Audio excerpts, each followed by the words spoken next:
What is the Muslims' belief about the Quran of Abdullah ibn Masud, may God be pleased with him? Someone told me that he did not include Al-Fatiha equals chapter the opener in it. Is this true?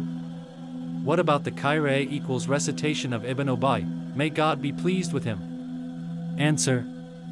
Compilation of the glorious Holy Quran. During the life of our beloved Prophet Muhammad, peace be upon him, the compilation of the Quran was completed for verses within chapters equals Prophet Muhammad, peace be upon him, ordered his great companions to put verses in the chronological order according to revelations. Each companion had been allocated some surahs equals chapters to write and memorize, of course.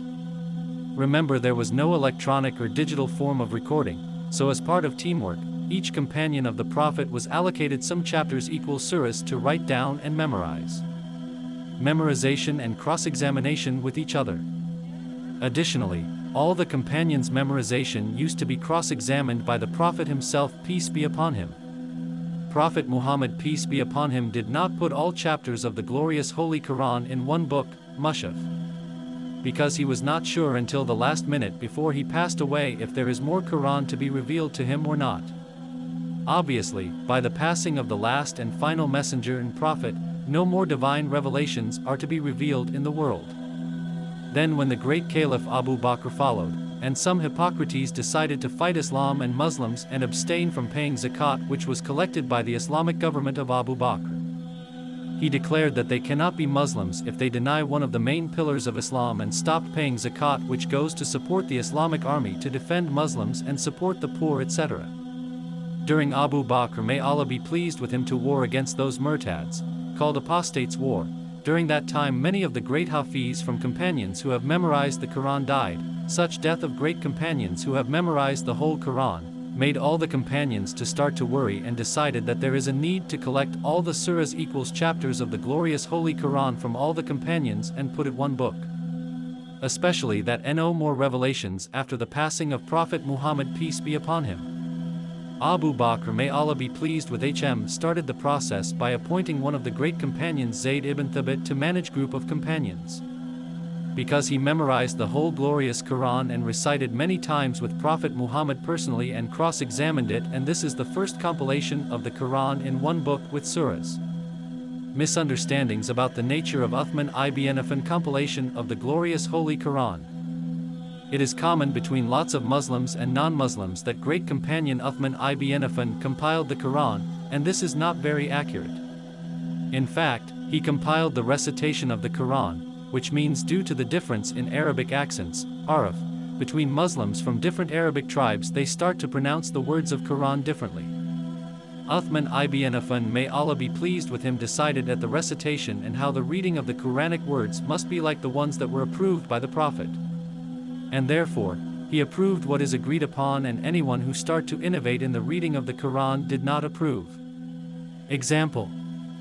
Nowadays some deviant people start to say that they want to recite the Quran like a song and even with music. That is what Uthman ibn Affan was fearing, that people would innovate new wrong ways in the recitation of the glorious Holy Quran. Thank Allah, exalted He, for those great efforts of the great companions of our beloved Prophet that we nowadays are unable to fully understand and appreciate. Uthman ibn Affan and Abdullah ibn Masud. Fatwa equals religious decision. All perfect praise be to Allah, the Lord of the worlds. I testify that there is none worthy of worship except Allah, and that Muhammad, Prophet, peace be upon him, is his slave and messenger.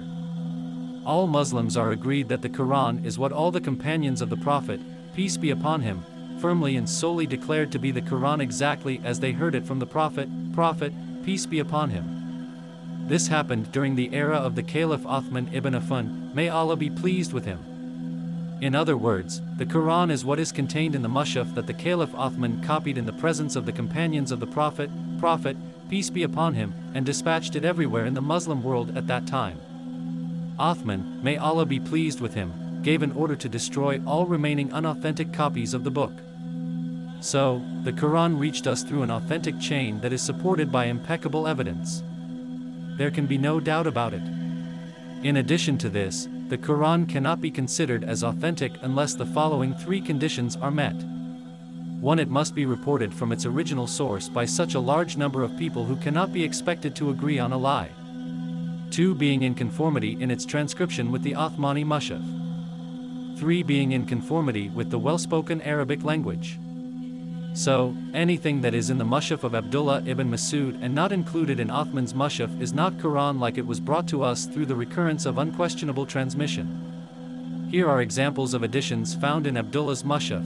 In chapter 5 hours 88 minutes, Abdullah read, "But whosoever cannot afford that, then he should fast for 3 days, consecutive." The word consecutive is not found in Othman's Mushaf. He also removed him who created in the verse 92:3. Abdullah read, "By the night as it envelopes and by the day as it appears in brightness and by the male and female." But the authentic and only true Mushaf of Othman includes the expression, "By the night as it envelopes and by the day as it appears in brightness and by the creation of male and female." Abdullah's Mushaf is different from the true Mushaf for one of the following 2 reasons. 1. Abdullah sometimes added an explanatory word or expression to say what he understood from the verse. In this case he did not add that because he thought it was from the Quran, but rather he wanted to clarify the meaning. 2. Abdullah might not have memorized the last presentation of the Quran, so he might have unknowingly kept in his Mushaf what was abrogated in that last presentation. The transcription of the Quran was committed by Othman to Zayd ibn Thabit, may Allah be pleased with him, who recited from memory the last presentation of the Quran to the Prophet, peace be upon him, just before the Prophet's death. Abdullah ibn Masud did not memorize this last presentation. On the other hand, it is true that Abdullah ibn Masud did not include the Fatiha equals chapter the opener in his Mushaf as stated by authentic sources such as Al-Qurtubi. Abdullah was once asked on why he did not include it in his Mushaf, and he replied that he was confident that all Muslims knew it by heart.